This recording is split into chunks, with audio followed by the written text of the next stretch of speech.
Thank you, Speaker. I appreciate the opportunity to speak today on a bill which will implement certain measures of the November economic and fiscal update. Although these are trying times for our country, I have every reason to feel hopeful. But it's not because of this legislation.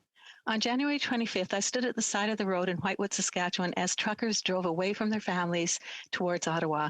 By now, every member of Parliament, and I'm sure almost every Canadian, has seen and heard what these peaceful protesters are asking for. They're in our capital because a whole 2 years into the pandemic, the Prime Minister has decided to put our supply chain at further risk with a punitive vaccine mandate for cross-border truckers. These are the same truckers that have been going above and beyond to keep our grocery and retail store shelves stocked over the past 2 years with no issue. At the start of the pandemic, politicians of all stripes, including the Prime Minister, encouraged Canadians to thank a trucker as some of the unsung heroes of the pandemic. Now, a whole 2 years into the pandemic, his vaccine vendetta will disrupt supply chains further and raise the cost of everyday goods more, impacting our economy and quality of life. Already feeling the pinch of what bills like C-8 are doing to our economy, these truckers are losing their means of providing for their families. They are joining doctors, nurses, police, firefighters, teachers, lawyers, members of our armed forces, miners, factory workers, public servants, and so many others whose income has been or will be cut off because of their medical choices. They're not encouraged by bills like this one, which promise even more money for proof of vaccination requirements across the country. It sends completely the wrong message to our economy, to our trading partners, and to Canadians. That's why they're standing up. This convoy has exposed many of the frustrations truckers, farmers, and hardworking families are feeling with this Prime Minister and his government. They're tired of overburdensome taxes and reckless spending. They're tired of heavy-handed limits on their ability to provide for their families. They're tired of a government that is intent on driving Canadians apart. I'm pleased to see that the convoy, which was initially focused on ending a punitive vaccine mandate for truckers, has evolved and bloomed into a voice for all Canadians who fundamentally believe in personal freedom.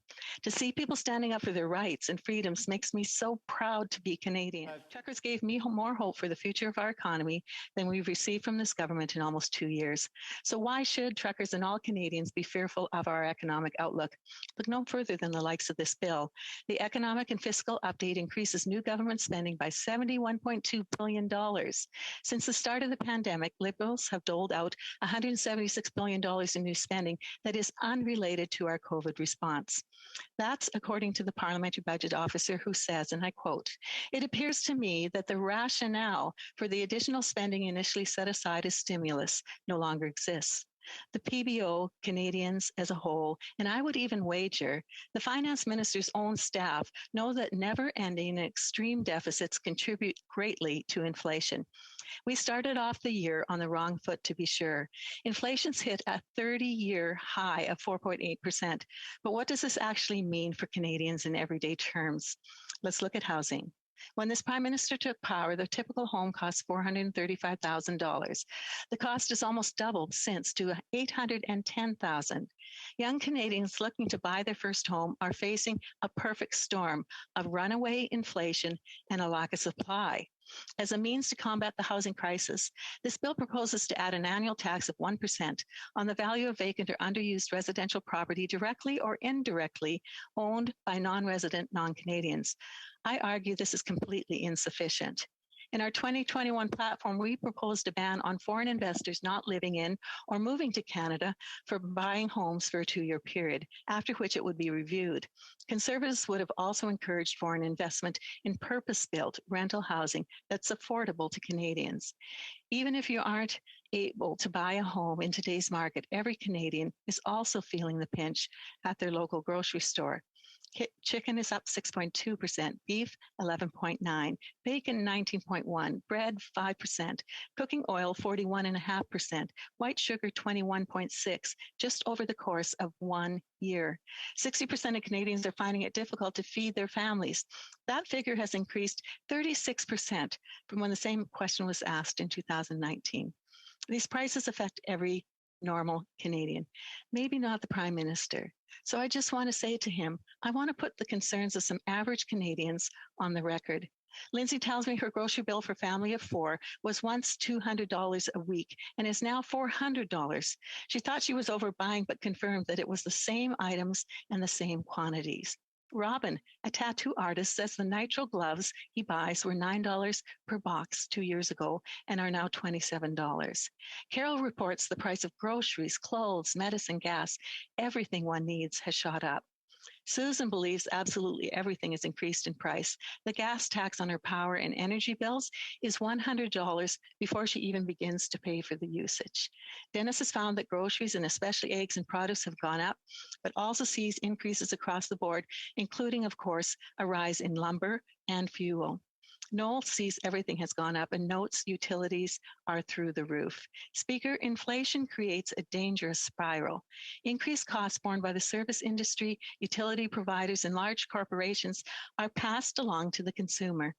Just as the carbon tax is a tax on everything, the inflation tax punishes hardworking Canadians the most. It's important to remember that added pressure like the carbon tax and inflation occurred directly due to the poor choices of this Liberal government. This government chose to introduce a carbon tax at $20 a ton and said that we were misleading Canadians when we predicted they would raise it to $50. Now we know they plan to raise it to $170 a ton.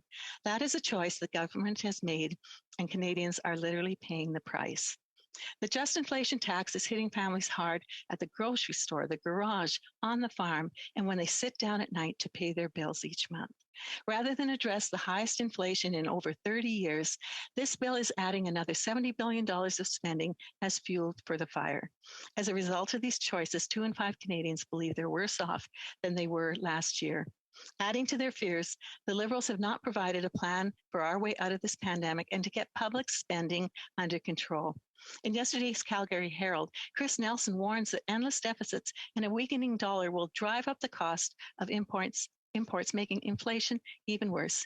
He says a rock and a hard place doesn't even come close to describing the spot Canada is in. And he suggests a surefire way to prevent this would be to invest in our innovative, productive, and export-driven oil and gas sector. It provides $68 billion of a bump in our exports each year. Even though the environment minister is determined to eliminate it outright in 18 months.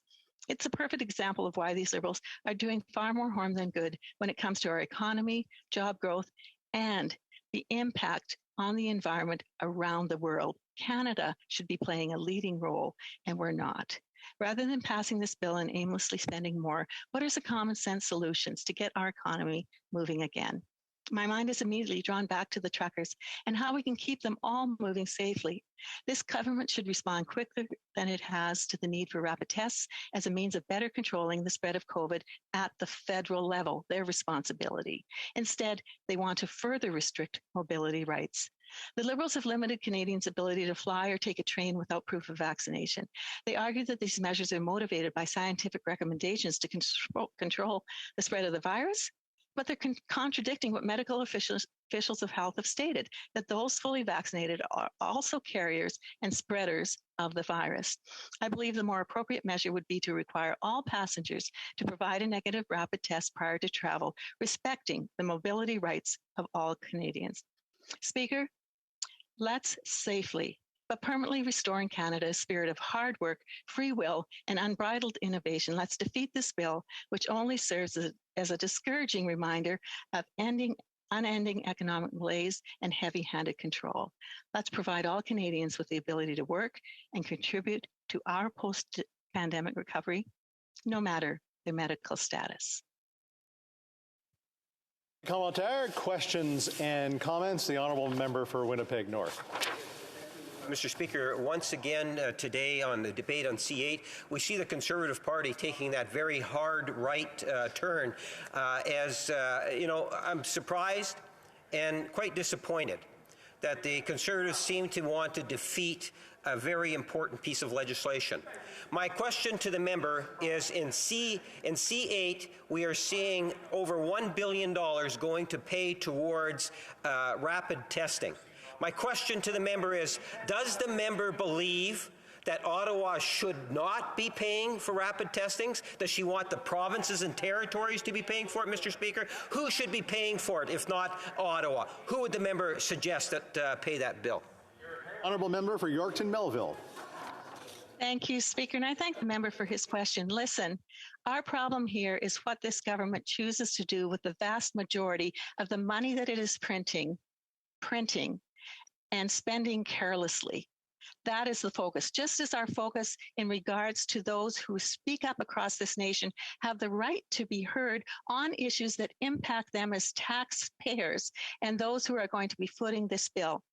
I would like to ask, and I wish that I could have the opportunity to give my time to this member to answer why he supports a prime minister who calls everyday Canadians racist and misogynist and refuses to meet with those who he basically calls untouchables. I have posted on my page an article this morning from an individual that lives in downtown Ottawa called A Night with the Untouchables. And I would encourage every member of Parliament in this House to take a look at what that article says and ask the questions. Why are they not down? Why is their leader, the leader of this country, not speaking to everyday Canadians? And continuing on with questions and comments. Thank you very much, Mr. Speaker. And I do have a question for the member from Yorkton Melville. I appreciate her speech and bringing forward some important points. Through you, Mr. Speaker, to that member, we see in C-8 a doubling down on the failed economic policies of a government that has led our economy into such a challenging state between large inflation, economic metrics that are all over the map. Mr. Speaker, I'm wondering if the member from Yorkton Melville could comment on that, and specifically C-8, how it affects those things. The member for, well, I'll say this, I'll go next to Zoom online with the member for Elmwood-Tramscona. So I'll let the response from Yorkton Melville for the moment. Sure, and I'll be brief so that there are other opportunities.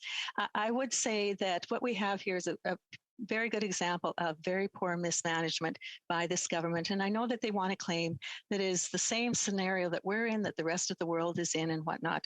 But I can tell you that this country faced the same challenges back in 2008, 2009 with a collapse of the world economy, and our country, under the leadership of the wonderful deceased Mr. Flaherty and the Prime Minister Stephen Harper, led the world, and were highly recognized for the way that we handled the economy during that time.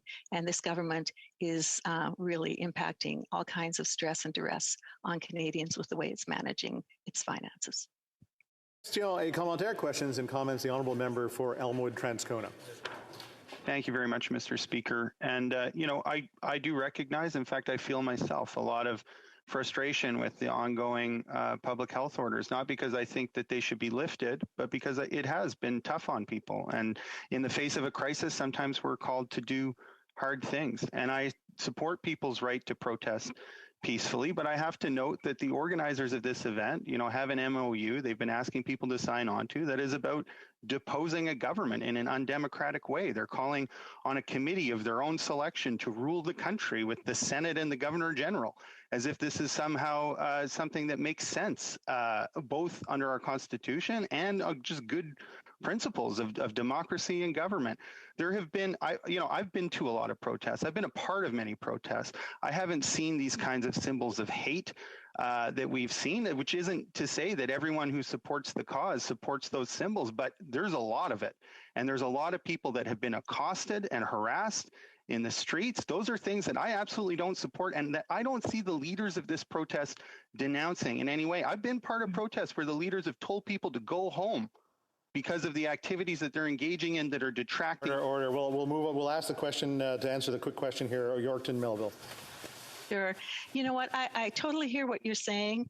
The thing that I think challenges that whole line of thought could be answered very easily if you would take the time, and I appreciate this member a great deal, to go and read the article, A Night with the Untouchables, and hear what is not being reported versus what is being reported in our news and from various sources that gives a totally different perspective on this. I agree with him that this needs to be dealt with, but I want I want every member of parliament in this House to have a true sense of who these people are. And I would encourage you to do two things. Read the article, A Night with the Untouchables, by someone who just lives downtown. And please go talk to some truckers.